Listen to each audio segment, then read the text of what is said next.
Hey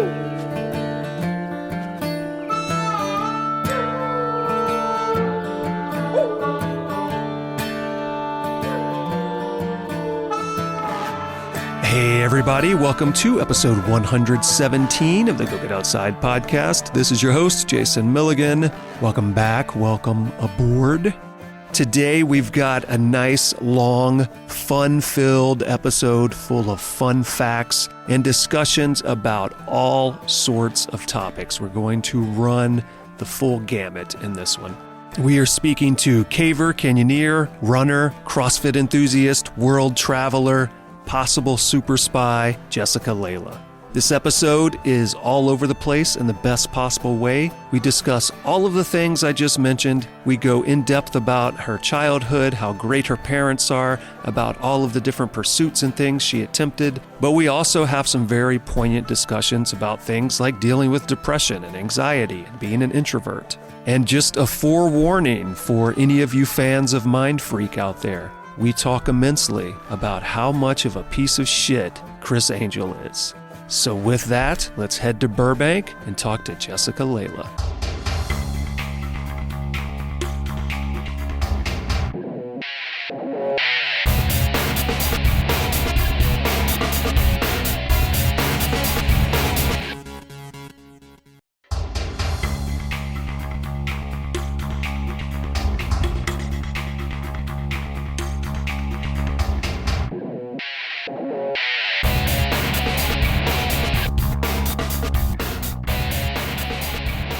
I'm Jessica Leila. Most people just call me Jess, and I have been avidly caving and canyoneering for the past 9 years.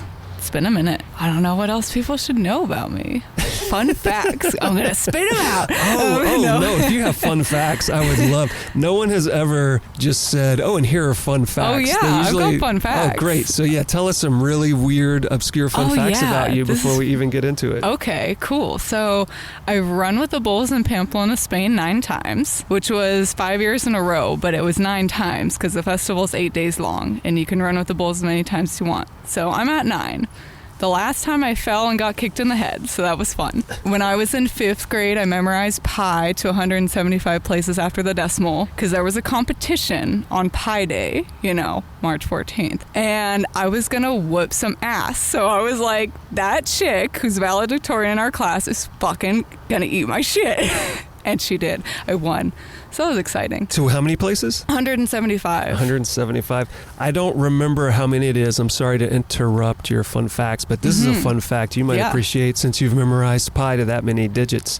Do you know who Danica McKellar is? No, Did you I ever don't. know the show Wonder Years? I've heard of it. Were you too young for Wonder Years? Yeah, you know a little who Winnie bit. Cooper? You've ever heard of Winnie Cooper? Well, she played Winnie Cooper in Wonder Years. And at some point in her adulthood, long after that show was over, she became a mathematician. She did a math-based educational show for Nerdist on the internet. There was a music video where she took the Sugar Plum Fairy song and rewrote it as the Sugar Pie Fairy. Oh my God, that's awesome. And it's basically some lyrics she wrote and then her reciting pi to I do not remember how many places, but probably a similar number. And I directed and edited and did all the compositing and stuff for that video. Dude, so that's sick. I'm going to have to send you, if I can find it, it should still be online, the Sugar Pie Fairy video, and you can watch someone perform a song. That'll whip my ass. And she did sincerely have it memorized, and she had her song memorized also. That's awesome. So that's a fun God. fact for you on top of the fun fact you just gave me. I love it. But now back to your fun facts. Oh yeah, more fun facts. And we're going to go more depth into these later, good. I suspect too, especially probably the running with the bulls. But back to your fun facts. So my husband's a competitive eater, and That's right, I forgot about many that. funny things have come from this competitive eating. One being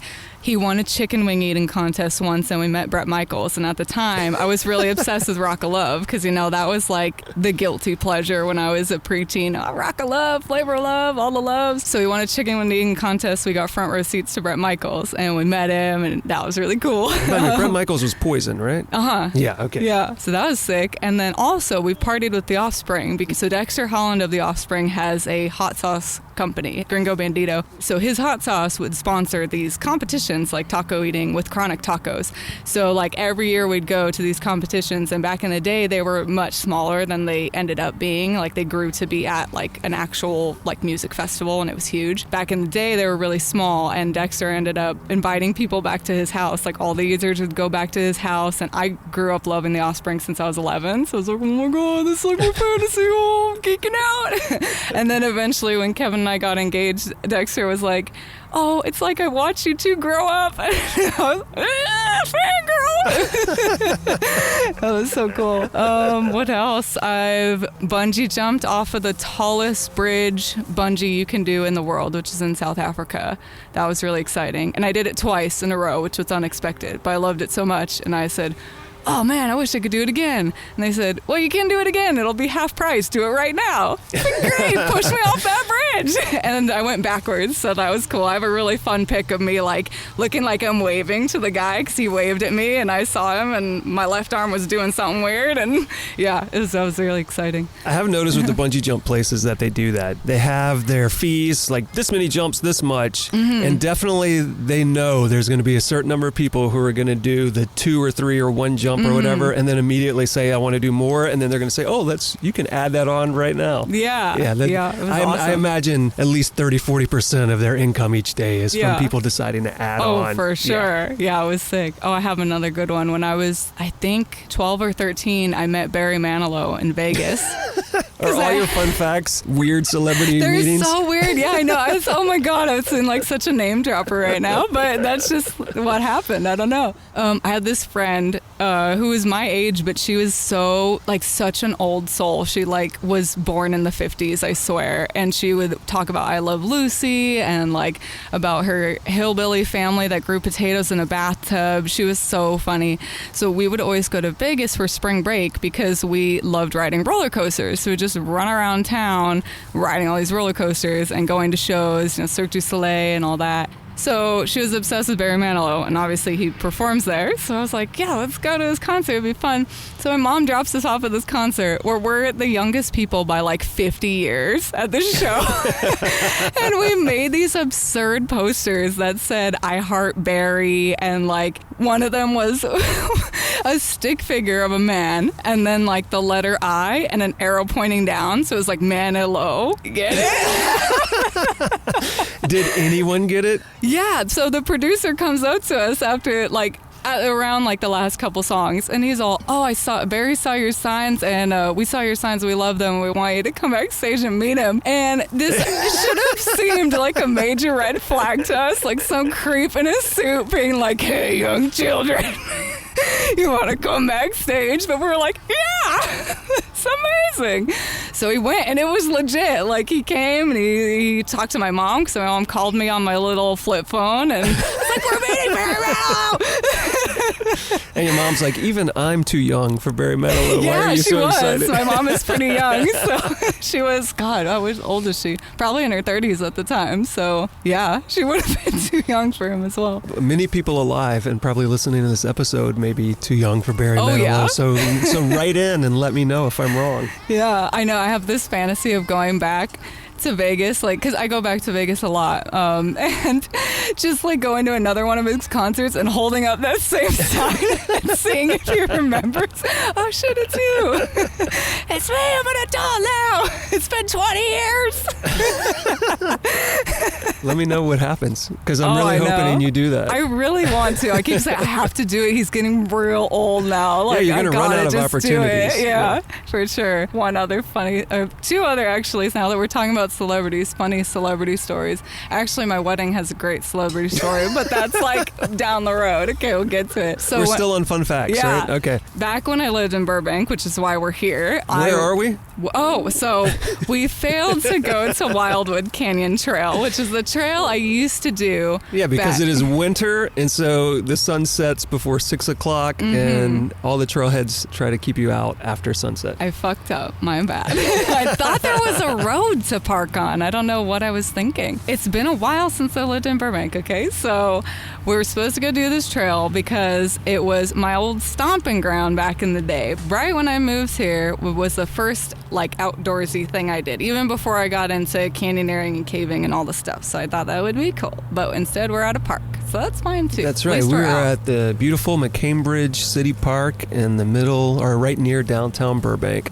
And as far as we know, nobody cares that we're here, and there's a bunch of other people here, so hopefully we get neither arrested nor stabbed. Hopefully not. or hopefully not both. Yeah, at the same time. Oh yeah, but we were on your fun fact about... Oh yeah, okay, so I worked at the iPic, which is a fancy movie theater in Pasadena, and it was, I believe, my first couple weeks of working there, and I had only had one other job before that in the restaurant industry, which was at Hooters, so I had a little bit of experience. They were showing Creed. I can't remember if it was Creed 1 or 2, but the theater was totally packed, and people go, "Do you have Cool J's row?" I said, "What? LL Cool J? What you talking about? Is that me? He's in my section?" "Oh, okay." So I go in, and there's this whole family taking up the entire row, and this is like my first couple days alone, like without shadowing somebody at the iPic. I said, "Oh my God, what's gonna happen?" He ended up being really cool, but it was very overwhelming at first. But he gave me $100 tip on like only a $250 bill, so he was very nice. Oh, was this one of those fancy ones where you serve food to people while they're... Yeah, and we have to be like the ninjas, like we're in all blacks and no one can see us, like running through the theater as they push the button for food and drink. And, "What do you want?" "Okay, I got it." Oh, that's how it works? There's buttons at each seat or like section or whatever it is? Yeah, so they have like all these really fancy like recliny seats and like blankets that we don't tell anyone, not washed very frequently. We just kind of rolled them up, put them back on the seats. That's all right. That's probably the same on airplanes. Oh yeah, I believe it.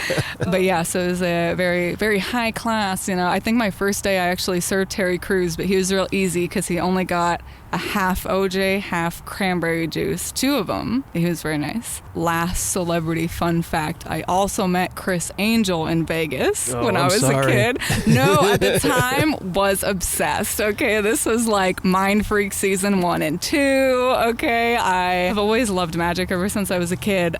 We ended up having a magician at our officiant for our wedding, so it came full circle with the magic. It wasn't Chris, it was Rob Zabrecki, who was also amazing. But back in the day, was obsessed with Chris Angel. So me and my friend, the same friend that we met Barry Manilow with, we made these shirts that said, "Levitate me, Chris." Is it a recurring theme with you? Yeah, so apparently either she's very lucky. I don't think I'm very lucky. I think I was lucky by default of hanging out with her. And her luck, like, just somehow ended up landing on me by association. Because every time I was with her, these weird things would happen. So, like, we made these shirts, Levitate Me, Chris, this a couple years after we met Barry. And we stayed in the Aladdin, which is where Chris would be filming at the time. His producer is like the same situation. It's like, "Oh my God, I love your shirts. Do you want to be on the show?" "Oh my God, what? Why does this keep happening?" So, also, I think they thought we were much older than we were. Because I was 14 but looked older. Like, I was asked when I was 12, what college do I go to? So, did you also used to wear a lot of makeup? Or not until I was yet? like 16. Okay, yeah. so this was pre-makeup and they still thought you were older. Yeah, I don't know what it is because I look back and I'm like, I'm just tall. Like, I don't look old. I'm just grown. I don't know. I don't understand. Yeah, maybe you just reached adulthood at like 9 years old, and then you've just been slowing down from there. Yeah, pretty much. I was very tall back in the day. I'm not even that tall right now. I'm 5'6", but I guess I finished growing earlier than other people, so maybe that's the trickery. I think that's like part of their motivation because Chris gave me a pretty tight hug, okay? And I'm just saying. But yeah, that was exciting. Well, I don't want to ruin your opinion of Chris Angel if that's even possible, but a friend of mine used to work on Mind Freak, and he referred to Chris Angel as the worst person he's ever met in his life. No.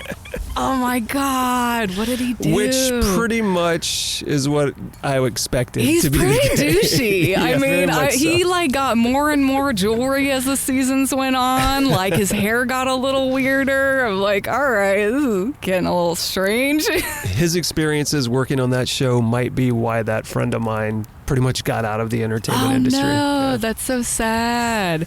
I'm not like shocked by that, but back in the day, you would have been like, no, he isn't. Yeah, oh, for sure. And I think maybe he was different back in the... I'm not going to like justify any bad behavior, but I feel like that does happen a lot, you know, with celebrities. Like you start out and you're humble and everything's great. You love your fans. And then it's like, I hate everybody and I'm a jackass. He just gets so jaded because he was very nice back in the day. And his brothers were there. They were super cool. Well, thank you for coming on to my Chris Angel fan cast. Oh, yeah. This is the real podcast? Where we dish about Chris Angel. What freak? Really? He was really nice to you because I hear he's really mean.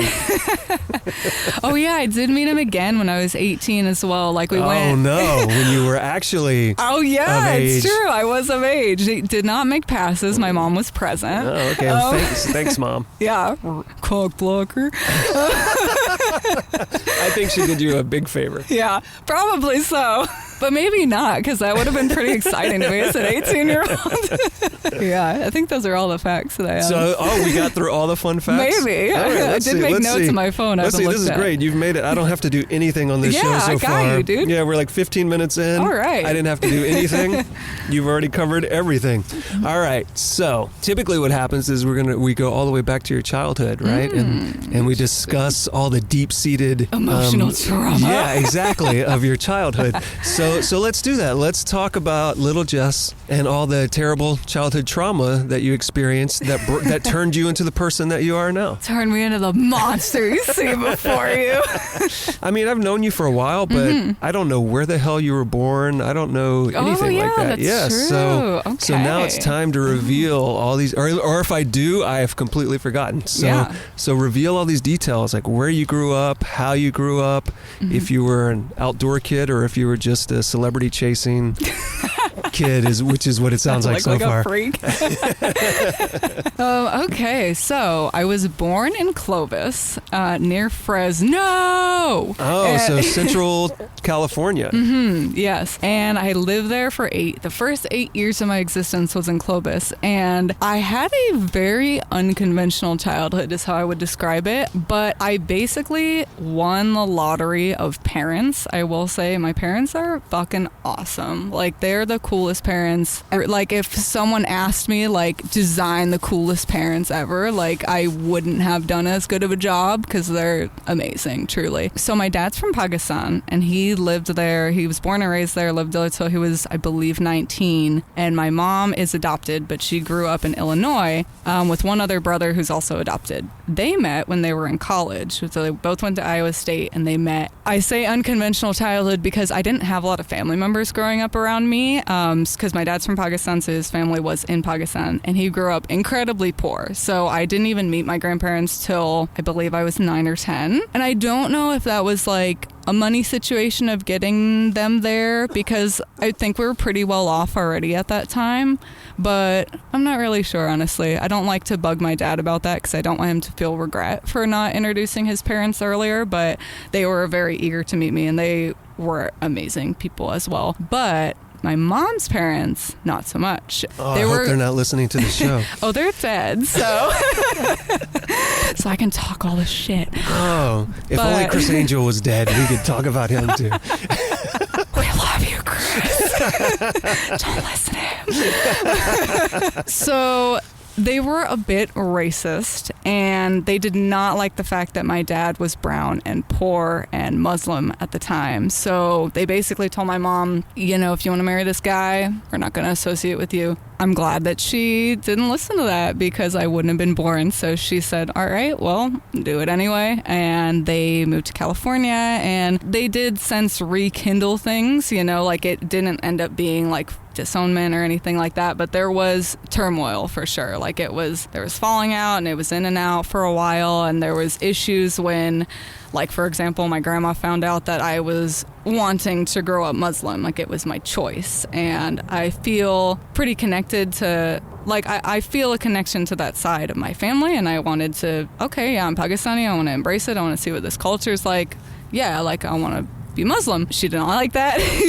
My mom grew up Christian, and it's funny because we're all pretty agnostic at this point, but I still feel connected to Islam by a cultural standpoint, and like our sect of Islam is very small, so it's not like what people think of typically. Like, it's called Ismaili, and it's very progressive. Like, we don't do fasting, you don't have to pray 5 times a day unless you want to. We have like a spiritual leader and all of these different things, so it's like a lot of Muslims don't even consider us Muslim. But that's how I grew up, and she was really not fond of that. So I was never close with them. So I was never like one of those people. I couldn't relate to like other kids being like, yeah, grandma comes over and y'all cook together and everything's happy-go-lucky. No, like it was just me and my parents, and we're like the three amigos, and that was it pretty much. And you're in Clovis, which is not one of the most well-known cities in California. Yeah.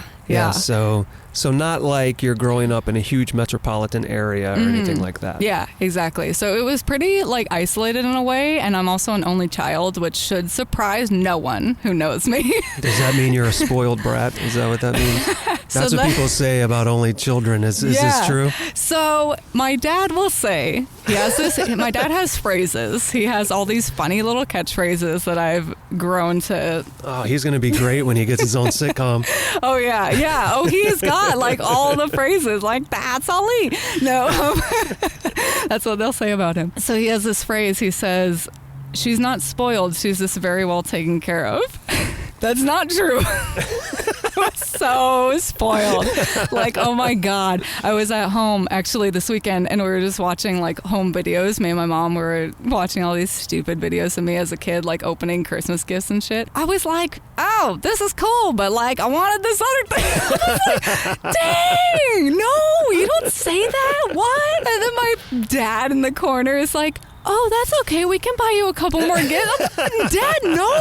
Like, you get what you get. Like, They were so nice. But yeah, so my dad traveled a lot for work, and he still does. But at the time, he traveled a lot. Like, he ended up getting a job in San Francisco, which is why we ended up moving to Sacramento. But at the time, before he had made the move, he was going there, I think making that drive from Clovis to San Francisco every Monday at like 2 a.m. So this is how dedicated this person is to getting resources for their family. He was like, he sacrificed a lot. He had to buy all those presents for his bratty daughter who was never pleased with all of his hard work. I needed all the jelly shoes and all the colors, okay? Like the pink, the purple, all my princess dresses, because I was pretty obsessed with Disney. All the things in every color, which I still do. So yeah, he sacrificed a lot, but in turn, I wasn't able to learn Urdu and like really connect with that side of my culture because there just wouldn't be anyone to practice with. He was the only one who knew. My mom is white, like she doesn't speak any other languages, a little bit of Spanish, but that's about it. She just speaks Whiteanese? Yeah.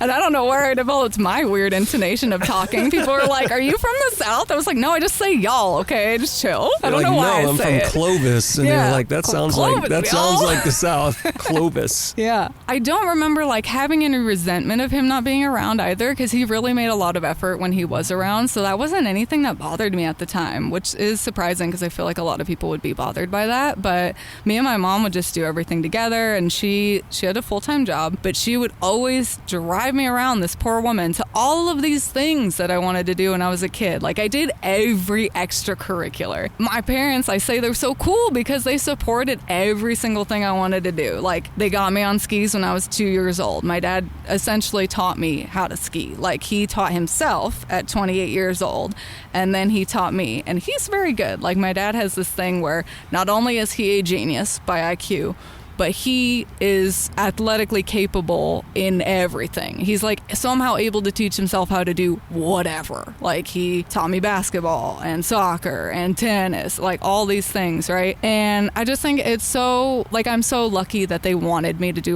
they wanted me to have every single experience possible. I did gymnastics, piano. The only thing they didn't teach me was fencing, which I ended up doing because I got obsessed with Pirates of the Caribbean when I was 13.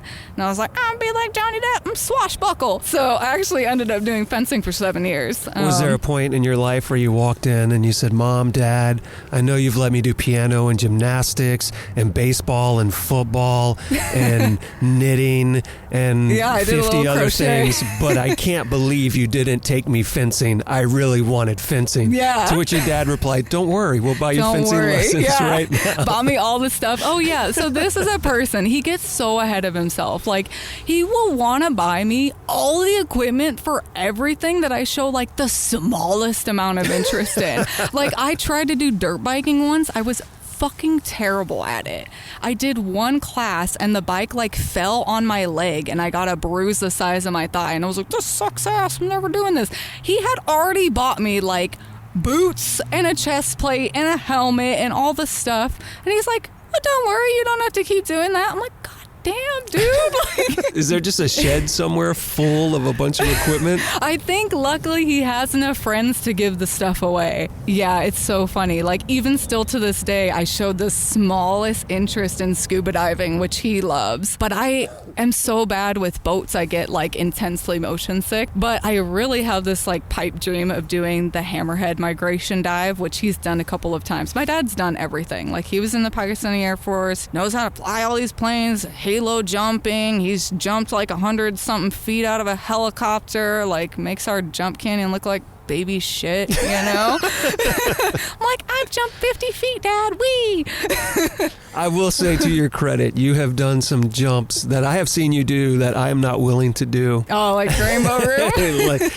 like a number of jumps in Jump Canyon that I've watched you do and thought, if she lands that badly, that's going to go badly. Yeah. I get those thoughts sometimes. Yeah, and I don't have the faith in myself to not land those things badly. Yeah, you gotta trust yourself. That's why sometimes those are like the sometimes jumps, you know? If you gotta feel it. It's gotta feel right. I look at it and I don't like it, I'm not gonna do it. Depends on the color of your aura that day. Exactly. But where was I going with this? You were talking about how your dad has done everything. He's halo jumped and everything else, and he buys you everything that you need for any sort of activity you ever show any sort of interest in. Oh yeah, scuba diving. So we've had this dream of doing the hammerhead migration together, but I've dove only a couple times. One was like in the Great Barrier Reef in Australia. My parents traveled a lot, so that's another thing. I was very, very privileged to grow up traveling, and that's influenced me a lot. So we went to Australia, and it was just like, you know, one of those things, you go on a cruise and everything's like set up for you. Not a cruise, like a day trip, but everything's set up. So every single dive I've done is like, I don't have to do nothing. I don't have to pay attention to my gear. I don't have to be good.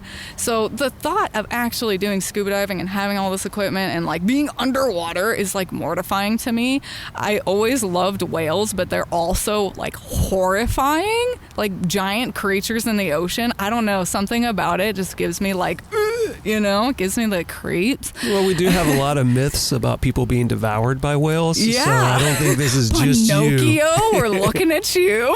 Fun fact for you, in the original Pinocchio story, it is a gigantic shark. Really? Disney turned it into a whale. They tried to make it more family friendly. Oh, I wonder if that's because they didn't want people to keep going on with that whole Jaws horror. I think maybe just whales are more believable. But they'll still eat as you. being able to eat a human because they're so large. That's true. But since this is the fun fact episode, I figured I'd share that with you. Yeah, but yes, no, back to scuba diving and your terror and how you're terrified of whales and water. So we went to one dive shop, and my dad is like making a list of like $5,000 worth of equipment that he wants to get me, and I was like, I said like I would think about it, you know. I want to apologize to everyone listening right now who hates you because I know they're gonna be like, look at this bitch, like she's such a spoiled piece of shit.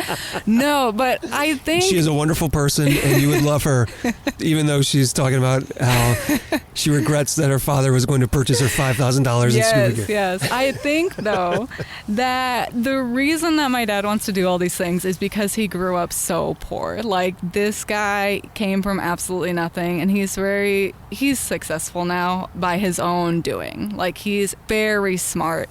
He applied himself, and there's still a matter of luck in it, because obviously, you know, you luck into the industries you go into sometimes. He didn't have to do engineering. He could have picked something else that maybe he wouldn't have been as successful. Who knows? I think he could have been successful in anything, because that's just the kind of person he is. He worked really, really freaking hard, and I think that's just his way of, like, his love language is like giving to people. He is the most generous person I think I've ever met in my life. It's funny because I feel like a lot of people would hear how I grew up and think, how can she not be like a total bitch and like prima donna. Oh, like she was so well off and given all of these things. But I think the fact that, so I've been to Pakistan, I saw how my dad grew up, and it's rough. And I feel like just actually seeing it, like he's told me many stories, but actually seeing how the third world is and like how he was raised and all, like it was really hard. And not only just monetarily, but like it's just rough over there in the sense of people get in fights. He was real small. He got beat up all the time. He had to learn to be really tough and like fight back and all this stuff that I would never have experienced. And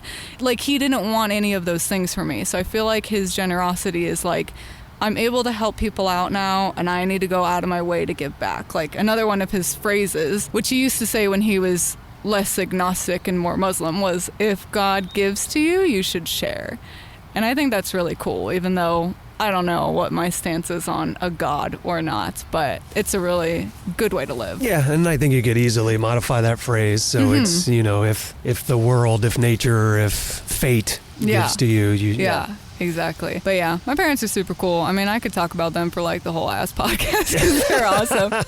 The other thing I will say that is funny about them is that my mom is super introverted and my dad is super extroverted. And I've never been one of those opposites attract people. Like I feel like me and Kevin are very similar in a lot of ways. Kevin, my husband. But they're so opposite that it's like hilarious. Like talk about sitcom, it could be a sitcom because it's just they're polar opposites. But I think my mom is one of the reasons why I became so independent, because she's like, this woman does not have any fucking friends and she don't care. Like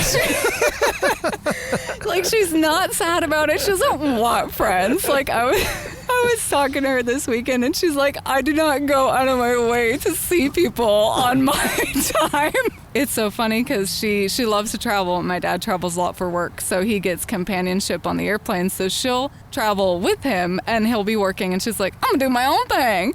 She just goes around the city doing whatever, goes to restaurants by herself. Like she don't give no F's, man. And I think that's so cool. I mean, my dad's very extroverted, very generous, like I said. So it's just funny to see them. I like landed somehow right in the middle. Like I describe myself as an ambivert. It's funny because my parents thought that I was very extroverted because of like how I'm talking now. I'm social. I'm like, I'm weird.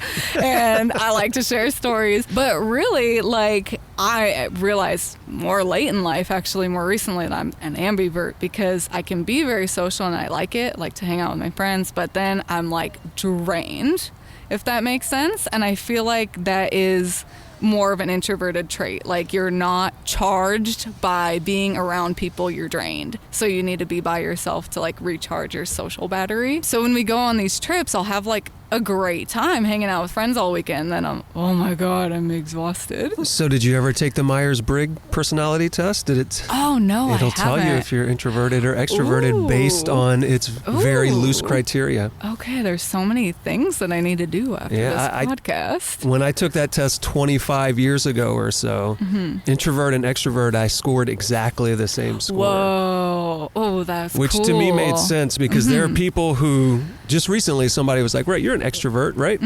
Said that to me. And then there are other people who know me who would probably be like, yeah, there's no way that guy's an extrovert. I think I know what you mean because I go back and forth. In certain circumstances, I can be extremely gregarious, really extroverted, talk nonstop. And then you put me in other circumstances and I shut down and I don't talk to anybody and I just go stand in a corner and I have no idea how to interact with anyone else. Yeah, I feel that too. Like I get a lot of social anxiety and I don't really understand why. I think also I'm not the best conversation starter. My husband's better at that than I am, but he claims to also have social anxiety. So I'm like, I don't understand. You're so much better at this than I am. But yeah, it's weird. I only recently realized that I was not an extrovert, which I had been told my whole life, because I tried to go into sales like in my mid-20s and I was so bad at it. And I tried to sell like copy machines for a year and a half, and every time I would go to do like like you'd set up meetings with clients and stuff and you'd go give proposals. I would like cry in the car at the thought of having to be in front of these people. And then I'd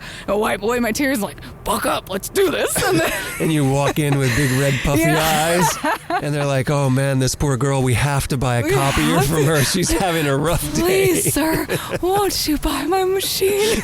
My children must eat. Yeah, so realize, wow, too anxious that's not a thing I can do. So this is the ground we've hit so far. A shit ton of fun facts, all of which were very amusing. Thanks. You lived in Clovis until you were 9, which, as we spoke about earlier, is when you reached full adulthood, physically. Pretty much, yeah. Oh, yeah. then your family moved you to Sacramento. You have the greatest parents in the world. Who spoiled you, but you still turned out to be a decent human being instead of a huge sack of crap. Okay, it's debatable. 9 years old, we're in Sacramento. Your parents are letting you try every single thing that you show any interest in, which is an interesting dilemma because when you have all the choices, how do you decide what you like and don't like? For sure. How do you go from that full-grown 9-year-old kid to the person now who I assume has whittled down, at least as I know you, you've kind of whittled down interest at least to a selection of things. So yeah, where'd you go from I'm trying everything, no matter what it is, to who you are now? Yeah, okay, that's a good question. So a lot to unpack there. So I still do a lot of We can still talk about all the trauma if it helps you get there. Oh, well, I'll get to that. I will get to that, but and I'll if we answer want to your talk shit question about Chris first. Angel at any moment, we can throw that into Fucking 3-belt piece of shit. Take off all that jewelry. This is going to be the most popular episode ever just because somehow Chris Angel's going to find out about it, get really upset, and share it with everyone on Earth. So thank you, Chris, for making this the most popular episode of all time. I'll become his conquest that he never slept with. It's like, oh no. I met her when she was 18. Gotta get back on that. All right, so now that I've derailed this about Chris Angel again, let's get back to how you turned into this adult that you are now, who is not a piece of crap. Thank you. So I think that, so let me back up. So I do still do a lot of things that I did when I was a kid. Like I have been skiing every single year since I was 2 years old. And my dad always acts like, oh, she's so much better than me now. I'm a little bit better, but only because I have knees that haven't been replaced, okay? So, yeah, I'm a little bit better. But it's so nice that I was able to do all these things because my dad, another one of his phrases, you should have something intelligent to say about any topic, which is something good to live by, but also I feel like transfers a lot to the things that you do. Like, if someone, says, let's shoot hoops, I can do that. Someone says, oh, I like tennis, you want to hit some balls? I can do that. So it's really cool, like having all of these things that maybe you don't do frequently anymore, but you're still kind of able to do the basics and like look good, like it's passable that I know what I'm doing. You know what I'm realizing right now? Your father was training you to be an international spy. It's very likely. Because if you watch any James Bond movie or any sort of super spy movie, they are skilled at everything and informed about everything and experienced in everything so that they can adapt to all circumstances. Wow. This makes so much sense. Pakistani Air Force. If you are an international spy, wink at me right now. All right, we won't say whether you are or are not. Lena, it's confidential. But anyway, back to you growing into not a piece of crap, which we continually keep getting derailed from. It's debatable, I'm telling you. I'll get to my I used to be a piece of shit stories. So yeah, it was really nice having all of those things. But yeah, it definitely has. I have kind of honed in the things that I'm interested in still, like skiing I do frequently still. Not as much team sports, obviously those kind of fall off naturally. Like I did cheerleading for a couple years. I'm not going to be like, let's throw somebody in the air. Like, everybody, let's get together. No, that's not going to happen. So yeah, a lot of the team sports I don't really do anymore. But it's nice to be able to do those things with my dad. Like, he also likes tennis, we'll go play tennis. He also likes basketball, we'll go shoot some hoops, whatever. Go hit some, baseballs at the batting cage. I also still play piano. So that's something that's not like a nice musical thing that is, you're able to keep and kind of keep on going with. But the funny thing is, though, I was never really outdoorsy. Like, we traveled a lot and we did sort of outdoorsy adjacent things, like skiing and stuff like that, or we hiked in Yosemite and all that. But my dad hates camping, and my mom is like, I need to have a hotel so I can exercise. She's like me, we're obsessed with exercise. She's like, I can't do that. Where am I going to exercise? That is very interesting because most people are like, I need a hotel because I have to have a bathroom. I have to be able to shower. She also has to do her hair. Don't get it twisted. Yeah. She also has to put on makeup and look good. But the workout room is the priority. It's mandatory. Oh, yes. I had never ever camped or really done any like adventurous activities like that when I was a kid. So the way I'll jump ahead a little bit, but the way that I kind of got into this stuff was just like really seemingly random. So I was, how old? Maybe 21 or 22. I was visiting my parents because I went to school in Berkeley, so not too far from Sacramento. So I was visiting my parents for the weekend, and my mom, she always finds like fun things for us to do, and she is like pretty adventurous, but just not like our type of adventurous. But she likes to go out and try new things and go new places and whatever. So she said, oh, there's like this cool cave nearby an hour or so away, Moaning Caverns. They do tours. And at the time, they had offered a rappel into the cave. And I don't think at the time I had ever rappelled before, maybe once. So we thought, oh yeah, that'd be a really cool thing to do just for the weekend. So we went up there. I did the wild cave tour.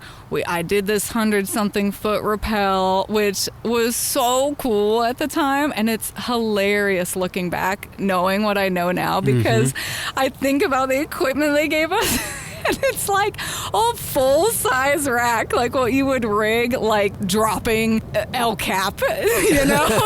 And I'm going so freaking slow, feeding the rope through these like 6 bars of rack because they don't want anyone to fall and die no matter how heavy you are. They let you rappel yourself. Because a lot of times yeah. what happens, because the same thing first time I ever rappelled, when I look back at the pictures, I'm like, oh, they've got a safety line on me. They're essentially lowering me. Oh, that's so lame. No, they let us rappel, and I don't think that they let you do that anymore. I don't know why. I don't know if there was an incident or what, but I got lucky and I got to do that. And then we did the wild cave tour, and I thought it was the coolest thing ever. The person who was the guide, I don't remember her name, but I think she was like a proper caver because she had all these cool stories, like, oh, we were like crawling through this little tube and there were millipedes everywhere, but you couldn't move and you were shimmying on your back and there was all these millipedes. Whoa, this chick is so cool. And be like, that, I don't really like bugs, but that sounds fun.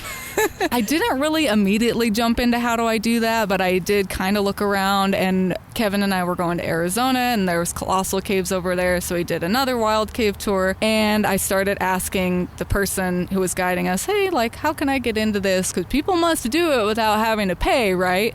So he said, well, you got to join a grotto. And I had kind of done a little bit of research at the time, so I had seen that online already, and I thought, all right, that sounds like something I can do. So I was living in Burbank already at that time. I'm like jumping ahead a couple years since I had moved from Berkeley to Burbank. So I think Burbank, that's where we are right now. Yes, that's where we are. Verdugo, that was my street. So I moved to Burbank, and I had seen online that there was a grotto, SoCal Grotto, shout out. And they meet every first Tuesday in Pasadena. And I thought, all right, that's like 15 minutes from my place. I can do that. And I had no idea if this website was updated, if it was legit, if I was just gonna go there and waste my time. But you know, it's 15 minutes away, so who cares? So I went, and it took me forever to find the building, and then I finally walked in to a bunch of cavers, and I was in my little crop top and short shorts because I worked at Hooters, and I was like, hey everybody, I work at Hooters, I want a cave.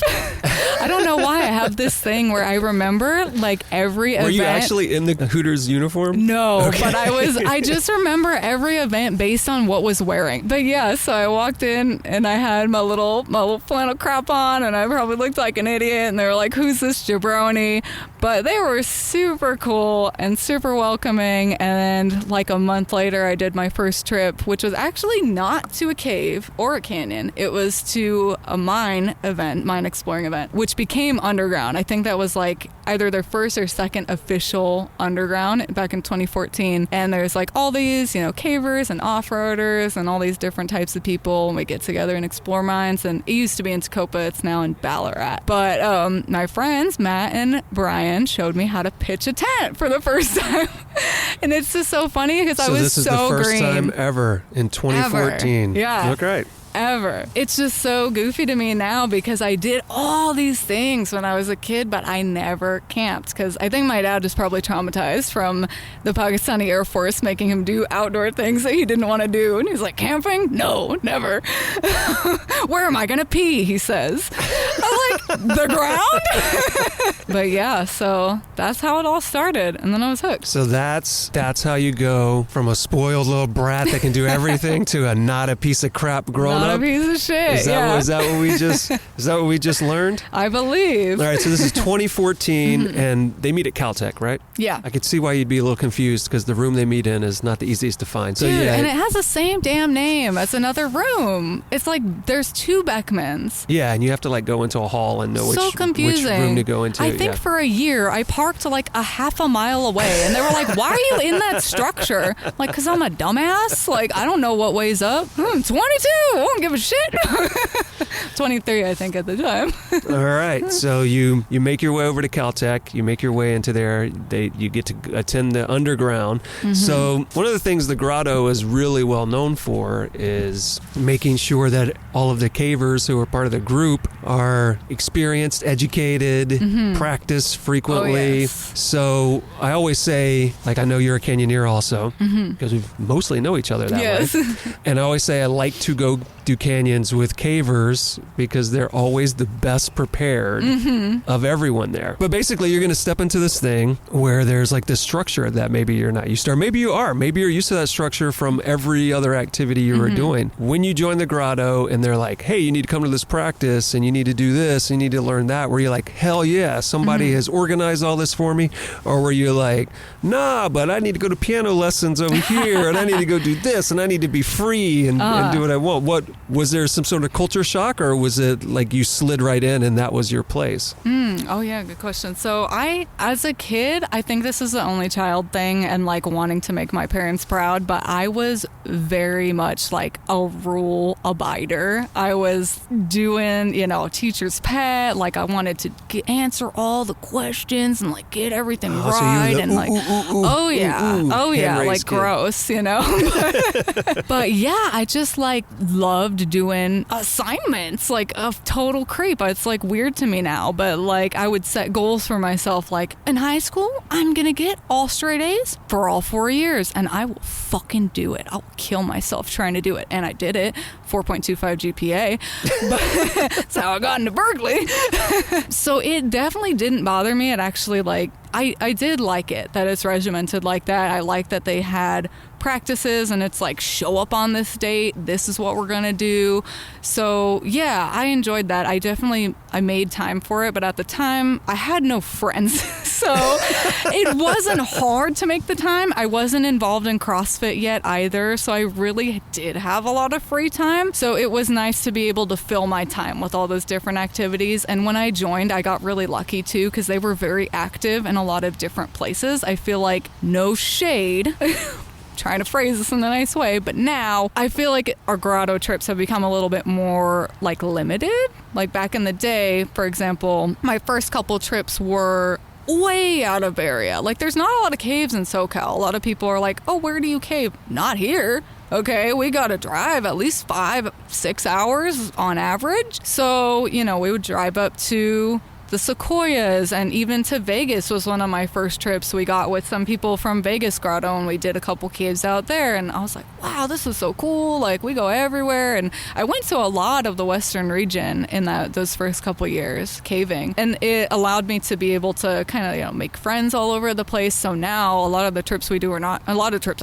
grotto trips. They're trips with maybe other grottos and like just people I know. But it definitely didn't bother me. It did help me a lot that it was like very structured, because I think I really needed it at the time, because as a 20-something, I mean, I'm still fucking lost, but I was really lost, especially being in a new town when the only person I knew was my now husband, Kevin, and he didn't even live here. He lived in Temecula. We were long distance for a really long time. That's like a whole nother story, but We started dating when I was in college, and he had always lived in Temecula. He's 10 years older than me, so he's been established down here for a really long time. Like, was born and raised in SoCal in general. So I basically moved down here for him, and also moved to Burbank because I used to want to be a wardrobe stylist. My jobs are very random.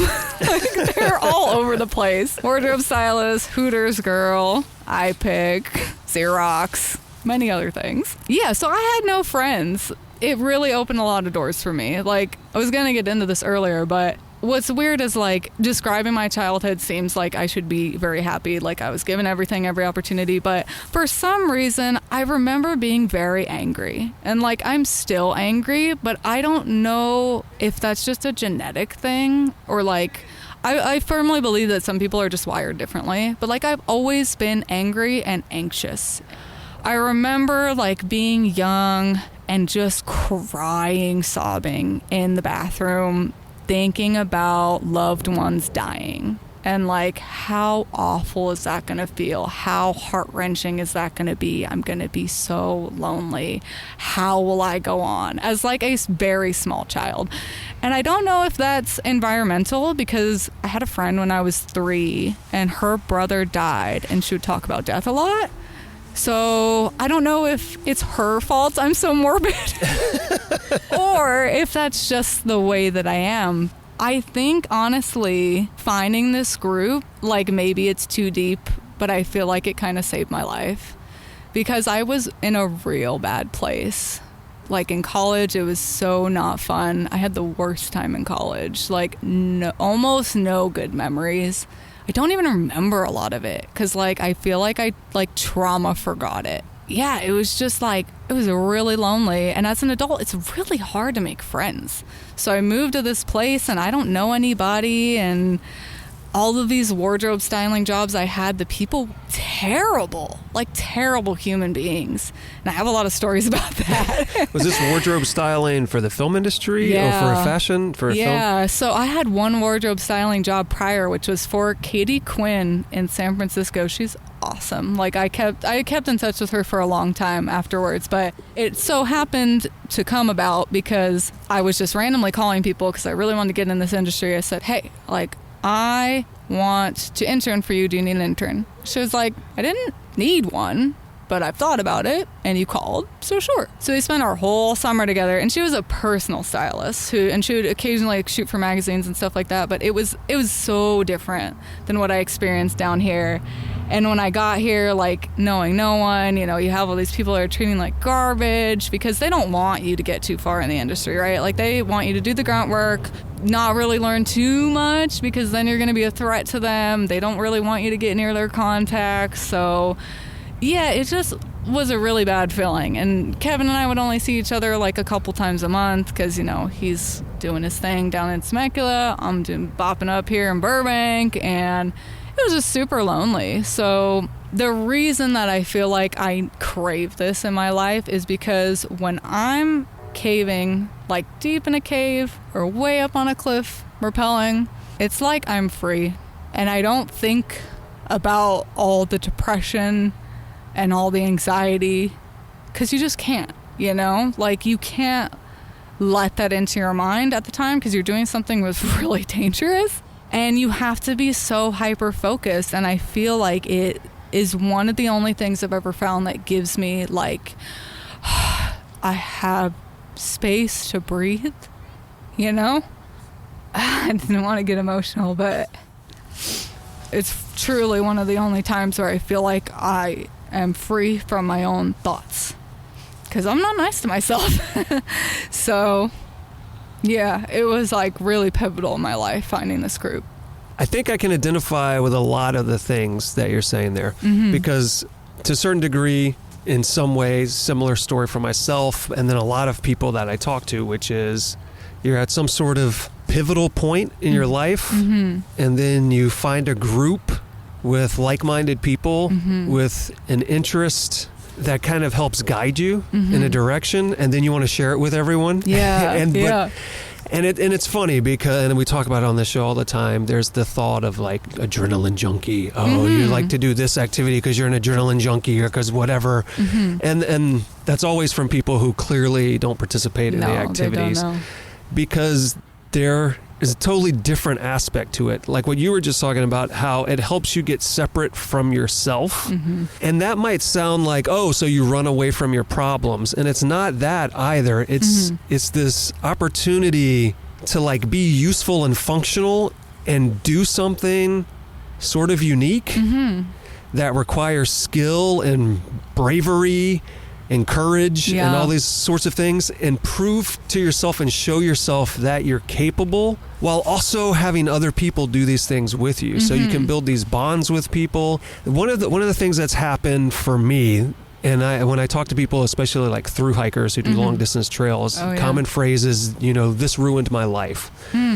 Because what ends up happening, and so like when I did the JMT and I was out there for a month, I would to a certain degree say the same sort of thing. You come back and it's really hard to rejoin society. Oh, I bet. Not because, well, partly because the experience was so different, but also because you're so hyper aware of how unimportant so much of day-to-day life is. Oh, yeah. And how much we care about things that just absolutely do not matter. And we chase things that do not matter.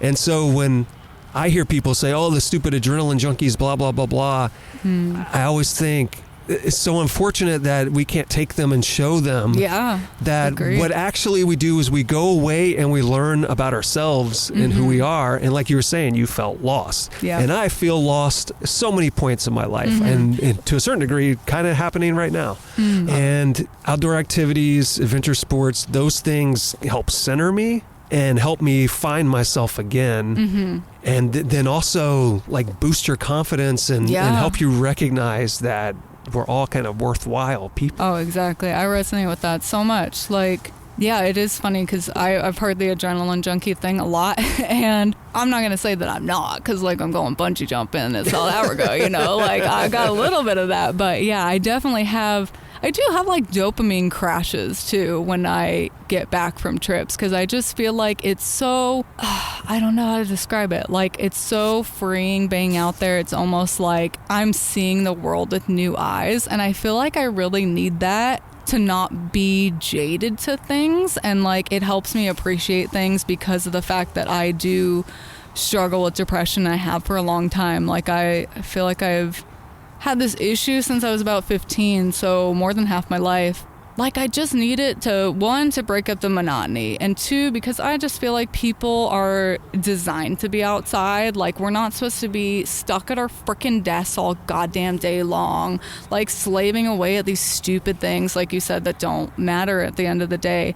But like when I'm out in nature, it's, you get fresh air and you're with your friends and you're doing these cool things that like really you need a lot of trust in the people that you're going with to be able to do. And I think that is super important to like building friendships. Like it's kind of hard sometimes to identify with people who don't do this, because they like, I almost feel like, oh, but you don't know how it is. I don't want to be rude, but like, I don't really even know where I'm going with this. I'm just random. I know what you're saying. It, in this weird way, like you join these groups, you start doing these activities, and you build bonds really quickly with people who are doing similar things. Yeah. And then you have this shared language and jargon and experiences, and so you can all come together and kind of build friendships really quickly. But then it, to a certain degree, also removes you even further from those people who are outside of that realm. Yeah. And I'm sure the people outside of the outdoor realm, there's plenty of great people there with awesome pursuits and awesome life goals,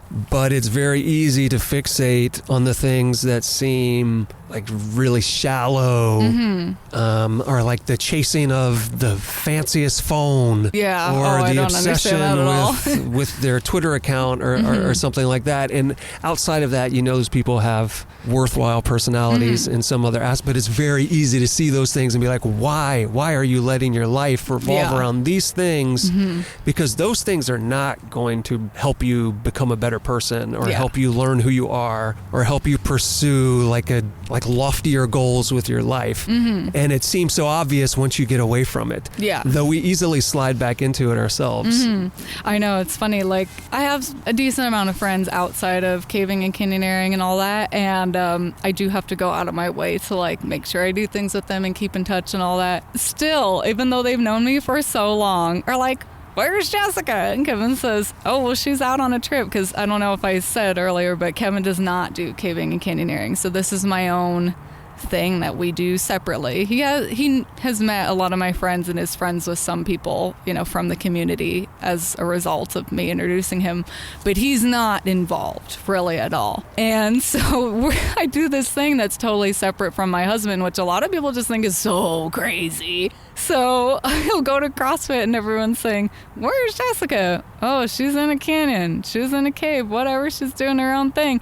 And they just find it so bizarre, even though they've known me for 7 years. So yeah, they just don't get it. And I think also it's the stigma of having a spouse, and then even like, especially as a woman, going off and doing your own thing that's intense like that. I think there is a lot of confusion around it, maybe not even stigma, but I think it's really important to have things separate from your spouse that, you know, are your own, like your own circle. I've never felt like you should just throw all of your being into one person, regardless of who it is or how important they are in your life, because you've got nothing to fall back on if something happens.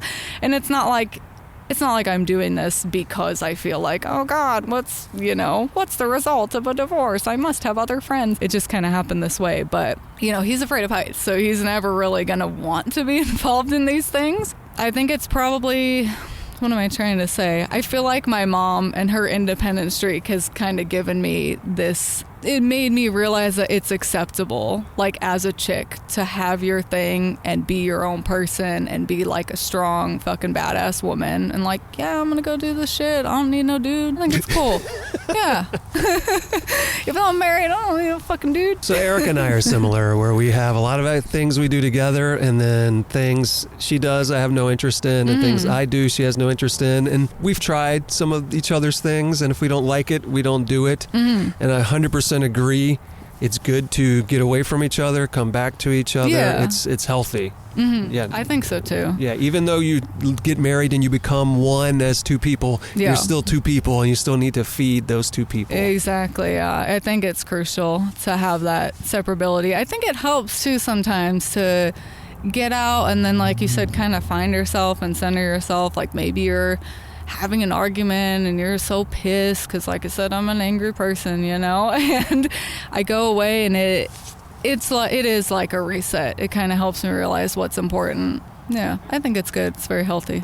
More people should do it. All right, so we're going to transition. We've taken this interesting path where we started out jokey, talked about a bunch of familial stuff that's super, super great and interesting, and then ended up in this deep philosophical realm, which I think is great. Yeah. But we're also going to switch back to some other stuff because we got here by talking about the grotto. And I know from the grotto, you end up doing canyoneering because a lot of grotto members are canyoneers. They share similar. Yes, a lot of crossover. There's a lot of crossover. So it makes a lot of sense that you'd be like, oh, we go underground. What if we also go into canyons? Let me check that out. But something else I know about you and that you mentioned is CrossFit. But I know beyond just CrossFit, you also have been the power lifter, correct? Weightlifting. I've done some weightlifting and some strongman. Okay, some strongman. Yeah. So let's talk about that aspect, the fitness aspect, the CrossFit, the power, the lifting, all of that. How do you get from there? Because I don't think, from what I know, I don't think a bunch of the grotto members are I don't think so. out doing CrossFit or powerlifting. Yeah. Oh man, so funny. So I joined CrossFit in Burbank. It used to be CrossFit Phenom. It has unfortunately since closed, but I made a lot of really cool friends there, and I'd always been very active. Like I said, I did all the sports. I started going to the gym, I think, when I was 12. So I've always, liked lifting. I've never really knew what the hell I was doing. I used to do kind of more bodybuilding based stuff. I got 3 sets of 12, bro. Oh, creatine, man. This is great. Yeah, it's a creatine. Why? I don't know. Thought it was a cool thing to do. Then I was kind of getting bored of my own same routine, and Yeah, at the time, I don't want to get into this, but I, for a long time, was not healthy, not taking care of my body in a bad way. Like, I don't really want to put labels on it, but I was not treating myself right. Still very obsessive with the gym, so I wanted to do something different. I decided to join CrossFit. I think it was because Kevin actually had done CrossFit a little bit back in the day, and I think he stopped for a while, and now I ironically got him back into it because I got really obsessed with it, because when I do a thing, I get obsessed, okay? That's just my personality. It's kind of why I don't let myself near drugs, because I'd be a crack addict like in no time if I let myself do that. Well, hopefully no one's going to approach us in this park and try to sell us crack, or this interview is going to go badly. We're going to be in trouble. It's going to look like American Psycho, like the 80s. Drugs in the bathroom, watch out. I got really obsessed with CrossFit. I jumped all into it. I started doing strongman, which is, if you don't know, it's basically like lifting heavy odd objects. So you lift stones and like heavy log presses and heavy deadlifts, car deadlifts, things like that.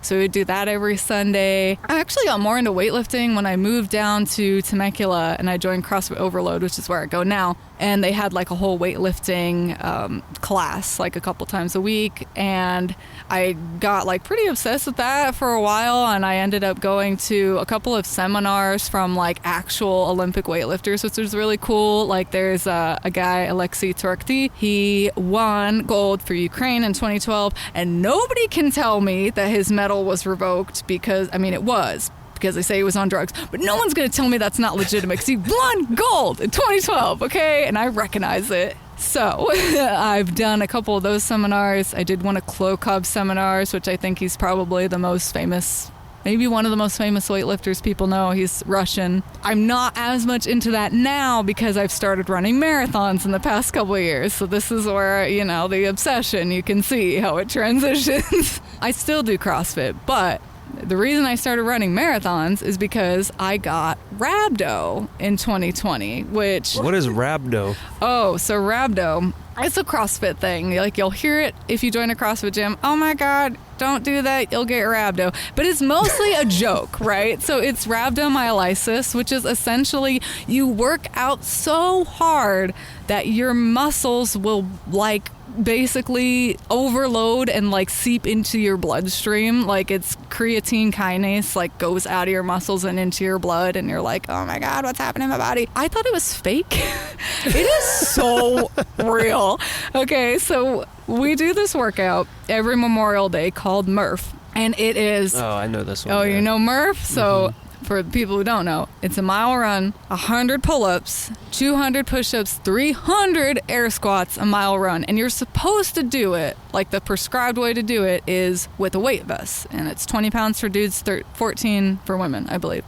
I've never done it with a weight vest, but I do it in the order that you're supposed to do it, because a lot of people will do the mile and then you partition it. So you can do 5 pull-ups, 10 push-ups, 15 air squats. That's the way I've done it. Yeah, so then you cycle through it and you do the thing, and it takes a lot less time than the way that I do it, which is straight. So Which is hard to not exhaust yourself if you're doing 100 it's pull-ups. Rough as hell. Yeah, it's nuts. So the past 3 or so years I had been doing CrossFit, I think since 2016 to 2019, I would just do Murph just like that. It was it was really hard. I would take probably over an hour, but it wasn't a big old deal. So then 2020 hit. And then, of course, all the gyms closed because of the pandemic. So we were still working out at home. We had a CrossFit coach who would do home classes, via Zoom. And so we would all do our thing. And I'm I'm still fit. I'm running. I'm doing the thing. We're at home. We're doing these workouts every day. I feel good. Comes time to do Murph, Memorial Day. And I'm I'm going to do it the same old way. I'm fit as hell. I feel great. So, I'm doing my thing. Get to the push-ups. And my arms start kind of going numb. I'm it's a weird feeling. Never felt that before. This is gonna keep on working out. So I do my last mile, and I cannot even keep my arms up. They're flopping by my side, and I'm just still running it's fine. So I do the Murph, and I feel everything's cool. We get burgers after, it's great. The next day, I am so swollen, I can't hardly bend my arms, and my lats are fucked up. Like, everything upper body is just messed up. And I'm like, dude, think I'm getting rhabdo. And Kevin's saying, nah. That ain't real. Yeah, ain't real. You don't have rhabdo. You're fine. And the stupid thing is, I still did the home workout with people the next day. And I was like, well, I can't really move my arms that well, so I'm just going to do lower body stuff with you guys. Like, take a break. What is your problem? So then the next day, I really can't move my arms, and I'm peeing brown. So I go, that's not good. I'm going to go to the ER. So, or not the ER yet. I had gone to the urgent care, and this chick, oh my God, this bitch, goes, you don't have rhabdo. If you had rhabdo, you wouldn't be able to move. And so I pee. She just doesn't know how tough you are. She doesn't. Okay, she didn't know all the push-ups and pull-ups I had just done. So I do the little pee test, and she comes back and goes, oh, you definitely have rhabdo. You should go to the ER. And me with my, like, shoulders up to my chin is like, I told you. And I'll waddle off, drive myself to the ER. And I'm still thinking at this time, they're just going to give me a bag of fluids. It's going to be no big deal. And they're like, yo, you got to be admitted. So I'm in the hospital, and we're supposed to do jump on the weekend. And I think this was Kevin Hayden's trip. He's like organizing like the first, opening jump trip of the season. I'm like, I'm going on that trip, okay? Telling all the nurses, like, you don't know what I got planned this weekend, all right? Like, we're about to get our jump on. I ain't got no time for rhabdo. Yeah, like, so get this CK or whatever you're calling it out my body. So I'm like calling Kevin, hey, so I got rhabdo, but like, you might have to pull me out of the potholes, but I'm gonna be there this week. I was so stupid. So I was in the hospital for 4 days. I did not go on jump trip.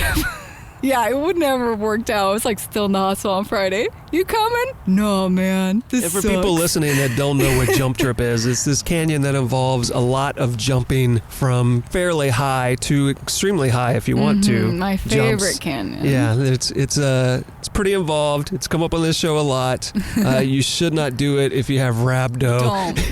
Don't do it. Yeah, so that is kind of what my transition into marathon running was, because again, I needed something new, something fresh, something like, it actually comes kind of back to how I do like to be very regimented, which is what you asked before, because I like having a training cycle. Like, I like saying, this is my 4 or 5 month training blocks, whatever, 16, 20 week training, and we're going to do this on this day and this on this day. This is my speed work day, and I'm going to do my long run on Sunday. And it's hard to work around canyons because I'm still trying to do trips and everything, but I know I'm not winning races, okay? I'm just like trying to do my best. So I work it in how I can work it in. Yeah, that's been really fun. And I always say, kind of my whole point in talking about all this is, moving your body is a fucking privilege. And I don't understand people who don't understand that. Like, I try to understand people's perspectives as much as I can. I feel like I'm a pretty empathetic person, understanding person, but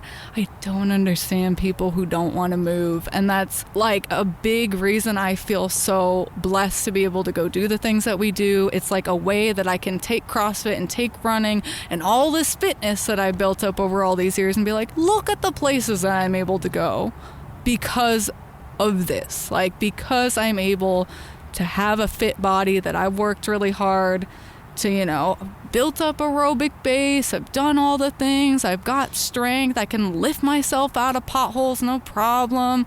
Like, this is amazing, And I feel like most people won't realize that until they are in a home, not able to wipe their ass for themselves. And they take it for granted, and they'll be like, damn, I wish I was able to do all those things that I didn't do when I was young, that I was able to do because I had an able body. I do worry about the people who do not want to move and say want to park as close as possible to the grocery store door. Yeah. Or say like, I don't want to go do that if I have to walk a mile, or I don't want to do. It's crazy. I worry about them because it's a downward spiral. The less you use your body, the less you'll be capable of using your body, and then eventually you may not be able to recover from that. Yeah, and you don't know what you got till it's gone. And that's right. when that just like goes, the song says. Just like the song, man. man. It might be cliche, but it's the damn truth. Because I know, even just having like a couple injuries from my marathons, I'm like, oh my God, I can't run. Like, I'm getting the itch. I know a lot of people don't like running, but running, it's I feel like the only other activity that I've done where I do feel like that kind of sense of freedom. Because running, like, it takes you places, literally. And I feel like it's such a cool way to, like, see a new city. Like, I've run in Stockholm, and I actually do travel to do my marathons because I love traveling and I love running. So I try to find fun marathons outside of the U.S. Like, I've run Cape Town, which is why we went to South Africa last year. Most recently, I ran Berlin in Germany. So I just think it's such a cool way to see the city. And again, it's like a thing that you can focus on, hyperfixate. And when you're running the marathon, people are cheering you on. You feel so damn good. You're like, I don't know these people, but they're rooting for me. And that's awesome. And when am I going to take my next gel? And how am I going to strategize this? Like, you don't have room in your brain for negative self-talk, intrusive thoughts, etc. So I think that's a big reason why I've kind of latched onto running. All right, I want to talk a little bit more about this marathon running, but first I want to rewind us really quickly back to CrossFit. Oh, yeah. Because CrossFit has some notorious stereotypes. There's some notorious stereotypes for CrossFit. And you probably know what they are already that I'm about to say, and then you're going to tell me whether they're true or not and why you like CrossFit. The thing people say is CrossFit's a cult. Oh, I believe that. I'll tell you right now. And then the other thing, which maybe you've proven to be true, is that if you do CrossFit, you're just going to hurt yourself. So what do you have to say about those two things? Okay, so it definitely can be culty, I will say for sure. There's many things I don't agree with for CrossFit. Like, for example, even at the gym I go to, there's all these stickers that are like, off the carbs, off the couch. And I'm like, I agree with the off the couch, but I'm going to eat that bread, okay? I run. I'm going to need those carbs. I definitely don't believe in things like that. A lot of the gyms, honestly, I think it's a little bit of a fallacy that they are so into, like, the dieting aspect and the this and the that. It's really just like a lot of people who like fitness and they want to try new things, and it's a way to do something that you really can't do at a typical Globo gym. You're not going to go to a Globo gym and have someone teach you how to snatch or do a muscle up. I think actually the reason that I like CrossFit so much, honestly, is because I have that jack of all trades mentality. Like, I want to do all the things. I want to powerlift. I want to weightlift. I want to do strongman. I want to run. It's everything. It's all encompassing, and it's fun. Like, you don't have to plan your own workout. Like, even when on days where I might not want to do the WOD, workout of the day, the WOD, that's why people say it's a cult, because they have all this lingo. Like, hey man, how was the WOD for you, bro? So even on days where I don't want to do the WOD, I'm like, damn, what am I going to do? I got to make up my own shit. Like, I do really like the structure, and it's nice to not have to think about it. There's an accountability aspect too, right? For Where sure. the other members of the boxes, as they're called, will call you if you don't show up. They will call you out. Right. Oh, yeah. So there's that. But also about the injuries. So I think the reason people get injured is because they don't focus on the movement and doing it right, and they get so obsessed with, like, it's like summit fever. Like, I got a PR. Like, there's another acronym, personal record. I got a PR. I want to lift all the weight. And, like, in the beginning, it's super exciting. You're getting, like, newbie gains. Oh, I look good. I feel great. I'm deadlifting this much weight. This is crazy. I've always been a proponent of, like, do the thing right. And I think that helped me actually a lot in caving and canyoneering, because I'm like very much a stickler for safety in every aspect of my life. So at CrossFit as well, if I'm not having the right form, I'm not going to put weight on. Like, I'm not an idiot, okay? Because I'm trying to do this till I'm 80. I'm not trying to do it till I'm 35, you know? And I think a lot of people get ahead of themselves, and that's how they get injured. It might also be some peer pressure, because, you know, you're in this gym and people are hyping you up. Yeah, like, you can do it, put more weight on. But I know my body. I do have coaches that are like, Jessica, your movements are so perfect. You gotta let yourself go. You're so strong. You can lift all the weight. And I'm like, listen, I know where I'm at. I know my body, and I know how to protect myself. And if I don't feel good, I'm just not going to do it. And I think a lot of people, maybe who haven't been working out for as long as I have, they just don't know themselves as well yet. So they get the excitement, and they want to lift all the weight, and then they throw their damn back out because they're trying to deadlift 350 when they really should be deadlifting 250, So how did you get rhabdo then? Oh, well, that was my own fault for not listening to my body and stopping when I couldn't feel my arms.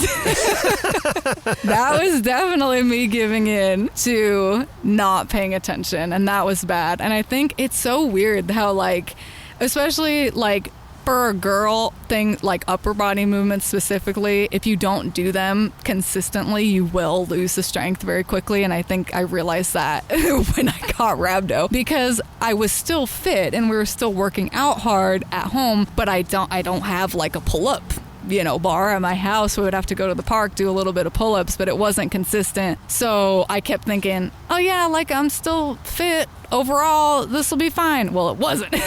So it's just kind of trial and error, knowing yourself and knowing your body. But I think injury is definitely avoidable. So then would you recommend CrossFit to people or only to certain types of people? I feel like I would recommend it to anybody because it's very scalable, which is a thing that people don't understand. They think that they're going to go in the gym and they're all intimidated, oh my God, they're going to make me lift absurd amounts of weight. But no, if you have a gym with really good coaches, they'll adapt things for you always. Our coaches are really cool and they're all about safety and making everybody feel welcome. They don't like to exclude. So there's people of all kinds in our gym. There's real buff people and new people who have maybe never even really hardly worked out before. So yeah, I think it's good for everybody as long as it's approached with the right care. All right, and now back to marathons. So marathons often, and as you were saying, are run through cities. So Yes. You're running through cities. Are you doing any trail running? Are you doing any outside of the city marathons or ultra running or anything like that? Or is that, because I feel like you would be a person who perhaps may go from the marathons into ultra runs, and next thing we know, you might be running the JMT in 2 days, trying to get the fastest known time or something like that. Is that what we should expect from you in the future? Oh, I wish. I do want to transition into ultras for sure. I don't know which one though, because I have to pick a race that excites me. Everyone, when I was trying to pick my first marathon, originally it was supposed to be in Germany, but this was back when pandemic was still kind of new-ish. I think it was 2021 I started training. The Berlin Marathon was not available that year, I believe, or I hadn't signed up quick enough, whatever. So Berlin, and there's a few other Abbott marathons, there's I believe 6 or 7 that are highly coveted and very hard to get into. So I actually only got into Berlin via charity. I raised money for charity to get my spot, because if you don't win the lottery, then you don't have a space and you either need to go through a tour group or charity. But anyway, so it was supposed to be in Germany, this race in 2021, and I picked Dresden, which is near Berlin, but that race got canceled. So then I kept saying, oh, where am I gonna run? I'm halfway through training, can't stop now, gotta pick a fall race.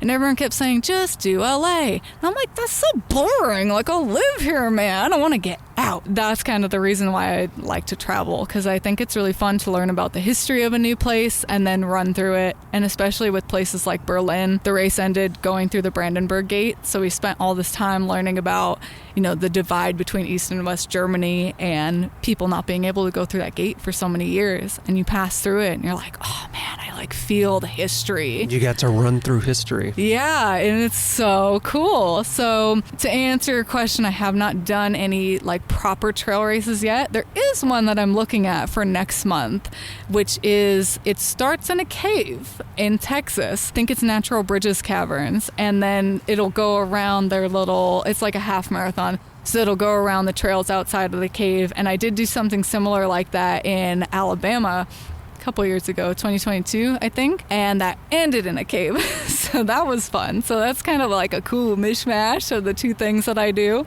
Pretty exciting. But I haven't done anything longer than a marathon yet, but I have things that I'm keeping an eye on. One day, I don't know if I'll ever be fit enough for this, but one day I really want to do a 100-mile race around Mount Fuji. I think that'd be so cool. Oh yeah, that sounds fun. Yeah, but hard. Yeah, and hard, dude. Altitude, and you're remote, and I don't know. it'd be tough. But the one I do want to do sooner than that though is a Great Wall of China marathon. So you can run up. Like some of it's on the actual wall. Yeah, I was going to say, is it on the wall? Yeah, some of it is. Not all of it, but I think that'd be cool because I actually did get to visit Great Wall of China when I was 14, but I haven't been back since, and I have not run on there, but I've seen a lot of people spit on it. They like to spit there for some reason. On the wall? Yeah, really weird.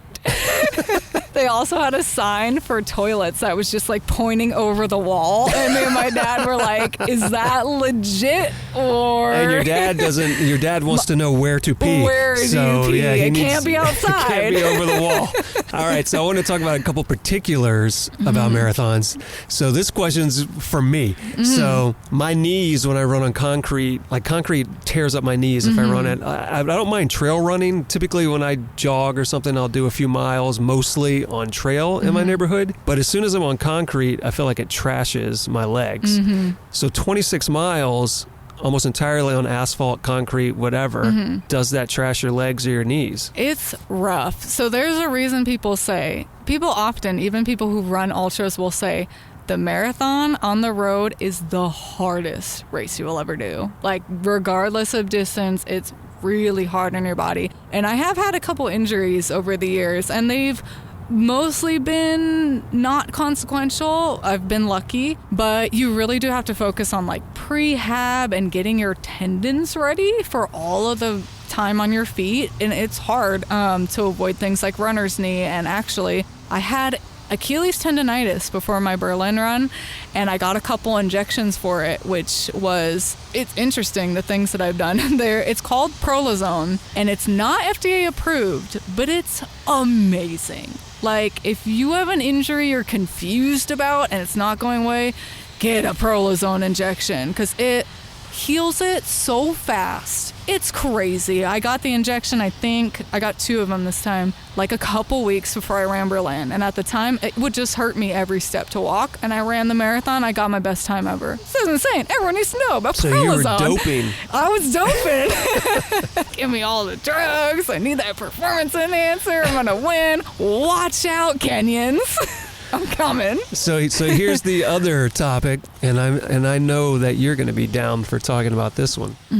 Marathons are known for doing weird things to your body, like chafing nipples and making people's nipples bleed, or people urinating on themselves or anything else. Have you had any of these experiences with body discomfort or bodily fluids when you're running these marathons, and how have you dealt with them? Definitely. So, real quick, I was going to say about the knees before that. So I actually ended up spraining my knee after the Berlin Marathon. We were walking every single day in Germany because they do not believe in escalators or elevators. It's just stairs, and you just walk like 20 to 30,000 steps a day. They're like so ableist. But anyway, did end up spraining my knee. I was actually surprised it was a sprain because I did the MRI and I was shocked that something showed up. I thought it was runner's knee. So yes, back to your comment about weird bodily things. I have definitely had a weird experience that any runner will tell you, any long distance runner, because for some reason this happens with longer distances. And I thought that, again, thought this was a joke. Like, they say, you'll just suddenly have to take a shit. And you just you won't know why. It'll come out of nowhere, like, oh my God, it's now or never. So this was when I was training for my first marathon, 2021. I'm doing my first ever 18 miles. And back then I had, I'd never run a marathon. I think I'd never run past 14-ish miles, we'll say. So it's cool when you're training because then every long run is like your longest run ever. Like you're PRing left and right. Like you feel great. Like newbie gains, Like, look at me. Ring the bell. I've PR'd. That's what we do at CrossFit. You PR, you ring that bell. So I'm doing this 18-mile run, and I like to run at night because I'm a night owl freak. And, I like the dark because I'm a caver. That's right. We're recording this at night in the dark right now. Exactly. This is where I'm home, just like a bat. I think I was a bat in my past life, or a crow, but they wouldn't be out at night. Or a bat crow. Yeah. Bat crow. But anyway, back to your shit in your pants. Shit in my pants. So I'm doing this run, feeling really good. I'm at 16 miles. I got a couple miles to go. This is great. All of a sudden, the feeling comes on. I'm like, oh my God, what is happening? It's 11 p.m. I'm in like a residential kind of neighborhood. I'm like, oh gosh, I don't know where to go. Like there's no gas stations, no McDonald's. See, this is why your dad worries about this. Exactly. Like, where are we going to go? I cannot fathom. Obviously, with all the activities we do, we're used to pooping outside. Like, it's no big deal. So I got to find a place to dig a hole. Got to dig a hole. So I find a park. Thank God. I was close to a park. Just so happened. Digging my hole in my bush, and I just had to go, and I felt like the biggest creep. And then I look over, and there's a lady walking her dog, like staring at me. And she must have thought I was the biggest creep, and I'm like, why are you walking your dog at 11 p.m., creep? Get away, avert your eyes. Why are you staring at me what taking a crap? What she should have done is hook you up with one of those plastic bags that she had for her dog. Exactly. She could have helped you out. Yeah, but no, she just stood there staring. Just judging you. Judging, looking at my shame. And then the worst part was I had actually had developed runner's knee, like either on this run or it was leading up to it, which is like a not a big deal type of thing in running. It's just kind of like knee aggravation, but my knee locked up and I could not get it to unlock. So I'm hobbling around after taking a shit in the park. Like, why won't this lady stop staring at me? Does she think I'm on drugs? Like, now I can't move my leg. Like, and I'm trying to keep on running. I got 2 miles left to get back to my car. And I'm like, fuck, I can't move, dude. I had to call Kevin, like, I just had to take a shit in the park. I got runner's knee and I can't walk. And he's like, and this lady's chasing me with her little poodle. This psycho is coming at me like the Ring. Luckily, I have not had bathroom problems since then, but I'm sure it will happen again, especially if I want to do ultras. Well, supposedly some people just straight up shit their pants while they're running, right? Yeah, that's a thing. I've seen it. Not seen it in real life, thank God, but like I've seen all of like people laughing at these people in the articles, like what an idiot. Do they have any shame? No. Let me tell you though, you gotta finish that race. So we're getting to the point where we got to wrap this up. Yes. But I know that you have a lot of stories that you haven't told. So many stories. Before we get to the final question and end this, is there something that if I stop us right now, you're going to be like, God damn it, I didn't tell this story. Is there any story you need to just get off your chest right now and share before I give you the final question? I have a couple fun facts and then one story. More fun facts. All right. Because I mentioned the wedding earlier and like my celebrity name dropping. And I did want to talk a little bit about how cool our wedding was because it was the coolest thing ever. And it had several celebrities. I wore a black dress, which is very on brand for me. Nobody would be surprised. Oh yeah, again, this is how cool my mom is, because whenever we were dress shopping, people were like, how do you feel about her wanting a black dress? And I was like, I don't give a shit. It's her wedding. It's like, yeah, that's what mom should say. It's my day, okay? I rode in on a camel because we had our wedding at the Silmar Reptacular Ranch. And Reptacular because we have an iguana, and so we're very fond of reptiles, and they have all of these animals, and you can incorporate them in the wedding. So I rode in on a camel, and which is not a reptile. Oh, it's not. They had other animals, though. They had a zebra and like all these. That is also not a reptile. Well, you have not named any reptiles. We had many snakes and like one skink, I think. But anyway, all these types of animals. So I rode in on a camel, and we had our magician friend as our officiator, and he performed some magic later and also during the ceremony. So that was fun, like 2 shows in one day. And we had the world's best whistler. Is that official? It is. Unofficial. I believe it's official. He's great. Like, he's so cool. He's very, very kooky. Okay, he's a freaking weirdo. Of course he is. He's officially the world's best whistler. But he's great. So, like, we found his video from the 80s on YouTube of him, like, on a talk show or something. And we're like, this guy's dope. We should get him to sing Here Comes the Bride at the wedding. I messaged him, and he was like, yeah, I'll do it. You're great, man. And he like performed a show with his friend who did guitar later in the night too. Like it was so rad. So then what else do we have? Oh yeah, my name dropping. I forgot almost.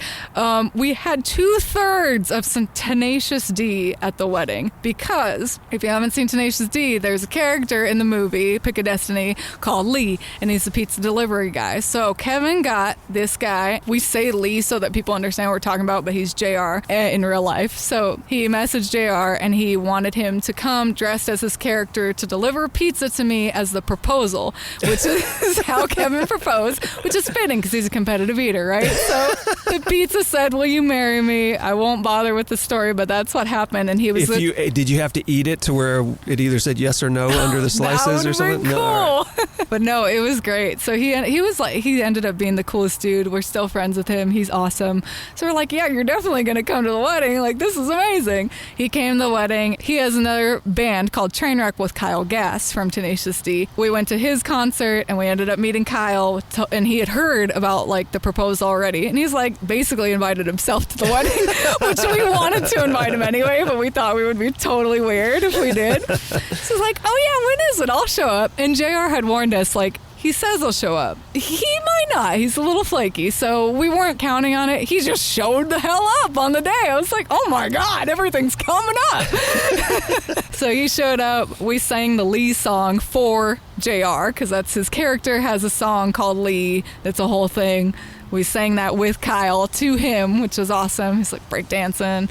The wedding was rad. It was rad as hell. We had a bunch of cavers, canyoneers, competitive eaters, CrossFitters, all the things. Well, we ran out of food because all these assholes eat too much. Nuts. But yeah, to conclude my random celebrity name dropping, because that's like the theme for this episode, when I was in styling here in Burbank, I did work on a small movie, and I met Eddie Izzard, saw his dick. Uncircumcised. Is that how he introduced himself? Or? Essentially, because we were only working with him for the day, and he was like asking me if I wanted biscuits, and then he needed to get in his wardrobe. He was supposed to be some sleazy casting agent or something, because the main character was like a wannabe actress. And he was like, what's my wardrobe? And then they gave him a robe and underwear, and he goes, I don't want to wear underwear. And I was like, whoopsie daisies. Saw a little too much there. Also met Cheyenne Jackson, who called me Baby Cher, so that was cute. I was like, yes, queen. Oh, my actual story, which ended up the wedding being an actual story. But my actual story, I said that I was going to get to how I used to be a piece of shit. Oh, yeah. I definitely want to hear about how that's a great way to end the show, is how you used to be a piece of shit. I used to be a piece of shit, arguably still. But I have one funny story from caving. It was either 2015 or 2016. I was still like fairly new. There's a cave like up in, I guess it would be in Northern California kind of area. And it's like jealously guarded and gated, and only certain amount of people are allowed on your trip, and you need a trustee. And I'm sure you've gotten into all of these caving politics in other episodes, but basically you need a trustee to get the key from whoever we have a deal with who keeps the key, which is usually Park Service. We go on this trek, me and my friend Nick and Frederick. We're driving in my car, and at the time I was very protective of my car. That one over there, that Lexus, is from 2001. Okay, she's old. Even back then she was old. So I had this crazy thought, again, my anxiety of, oh my God, if I let someone drive my car and they get in a car crash, we're never going to be friends because I love this car and they're going to wreck it, and then what am I going to do? So I wouldn't let anyone drive my damn car for like the longest time. So we're driving up this road, and we had a whole day of caving already. We're supposed to do this like crazy, highly coveted cave on Sunday. We had already caved, I think we'd seen 3 caves this day. It was like a really cool trip. So we go, and we're driving up this road. It's super windy. It's night. I don't even remember. It could have been raining. But I apparently was like almost running off the road. I was so tired. And my friends told me later, like, we were petrified. And I'm like, oh my God, like, what an asshole. And it's so out of character because I'm such a stickler for safety. And now I would never like think to do anything like that. Like, oh, I'm tired, I'm pulling off the road right away, you know? But back then I'm like, oh, I'm good. Nobody drives my car, not my Roshi. I like had fallen asleep immediately upon reaching the gate of this cave. And I'm like, damn, I guess I really was tired. I like almost killed us. Thank God I didn't. And here's the shitty part. Okay, because I was going to say, if not letting people drive your car and insisting on driving tired was you being a piece of shit, that's not very bad. No, that was a piece of shit. I could have freaking killed us. But, like, I would so never do that now. It's horrible. I'm so embarrassed by that. But the real crappy part is that we didn't even get into the cave because my friend had grabbed the wrong key. So, like, we dig up this cave, like, pushing all, like, the leaves away because it's really, like, covered. Like, people who are listening who know this cave will know which one it is by, like, the description. But it's, like, buried. The gate is buried. So you dig it up. And then you have to go down this culvert. And then there's, like, even more barriers with locks and stuff in the culvert. So, like, go in. It's the wrong key. The key doesn't work. And I'm like, oh, my God. We just driven like 7 hours to get to this cave, and like this is our only chance, you know, because at the time I was thinking this is so heavily protected, it's so hard to get into, like when is the next opportunity? And I was so pissed, and everyone else is like trying to make the better of it. Like my poor friend said, let's go get Mexican food, and I'm just the biggest ass the whole time, like I don't want to eat, I'm mad. Like I had to show everyone how pissed I was, and he since made it up to us like multiple times. I've gone to this cave that you're probably supposed to only get into once several times, so that was really cool. But yeah, it's one of the things I look back on and I'm like, damn, I'm glad these people are still my friend. That sucked. What a piece of shit. Piece of shit. No, I gotta say, if that's your piece of shit story, you weren't It's that not too terrible a bad? person. Oh, yeah, that's not so God. bad. I was expecting something far, far worse. Oh no, see, that's bad for me. That's bad for me, like the law-abiding citizen I used to be as a kid. See, so I guess we've proven we set out with one mission in this podcast, and that was to prove whether you are or are not a piece of shit. And it seems that we have proven beyond a shadow of a doubt that you are not a piece of shit. Thank God. Not Chris Angel status. Not yet. Thank you for bringing it back to Chris Angel, because that is a piece of shit. And with that, I want to take us... I hope like Chris Angel's children or something don't listen to this and they're crying right now. But anyway, so now I want to take you to the final question. Do you know what the final question is? Do you know what's No, I coming? don't think so. Okay, then this let could me be a have surprise for you. So what I always do at the end of the show is I just ask you if you have a final thought that you want to leave the audience with, and then we're done. I think my final thoughts would be, if I've learned anything from doing all of this activity, is regardless of how you think about yourself or what you tell yourself about your worth, or if you struggle with anxiety, depression, go out and do the things anyway. I feel like, you know, because a lot of people say, oh, you're so brave. You rappel off 500 feet. Oh my God, you're so brave. No, like I have tremendous anxiety, which I mean, it's a healthy anxiety when you're up on the top of a mountain and you could fall off and die. I think that's very healthy to have a little bit of anxiety, but it's not the same anxiety that I have on the day to day. So I feel like, you know, it's cliche, but like that phrase of like, have anxiety, but do it anyway. Like that's, to me, is bravery. It's not just, oh, like I have no fear. You just got to do it. And I feel like this activity, it's helped me a lot in just kind of overcoming my doubt and negative self-talk to an extent, because I still have it every day, but it does, like you said, kind of help me realize that I am capable. It's always a struggle, like for me, and probably other people with depression can identify it. Like even planning trips, and like sometimes when you're really in it deep and you feel like trash, like the logistics and coordinating sucks. And you're like, I know this thing's going to be fun, but I just don't want to do it right now. But every time I go do it anyway, it's great.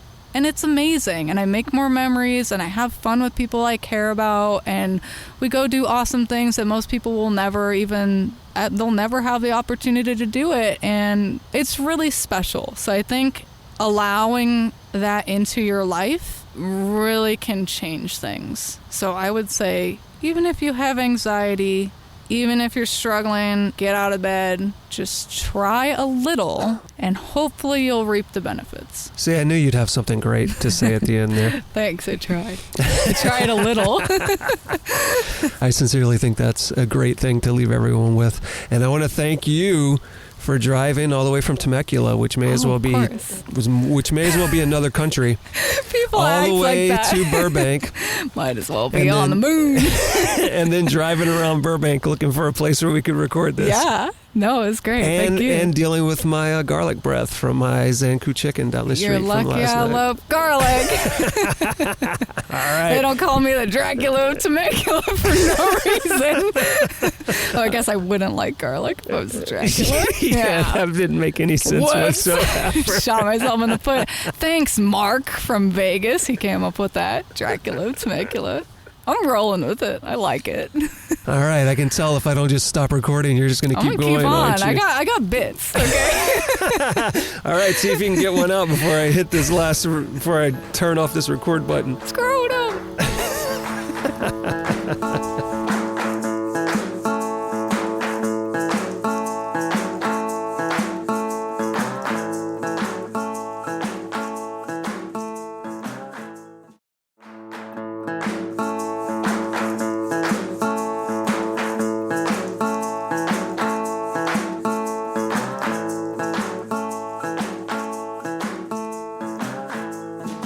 And now it's that part of the show where I invite you all to go to our website, gogetoutside.com, look for this episode 117 with Jessica Leila, and there you will find links to everything we talked about in today's show, and also a multitude of photographs illustrating the stories that you heard in today's show.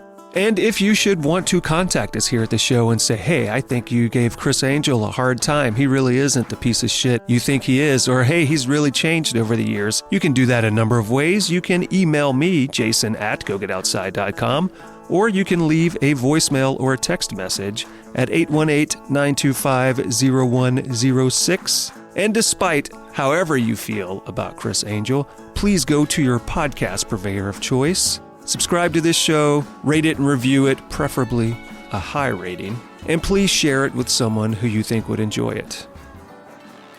Next time on the show, come back May 1st for discussions about canyoneering, co-steering, world travel, van life for 2 years across New Zealand during the height of COVID lockdowns, what it's like to run an outdoors YouTube channel, why natural water slides are so exciting, and also the power of Wilson Phillips.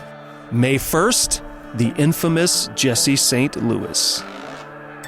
See you then.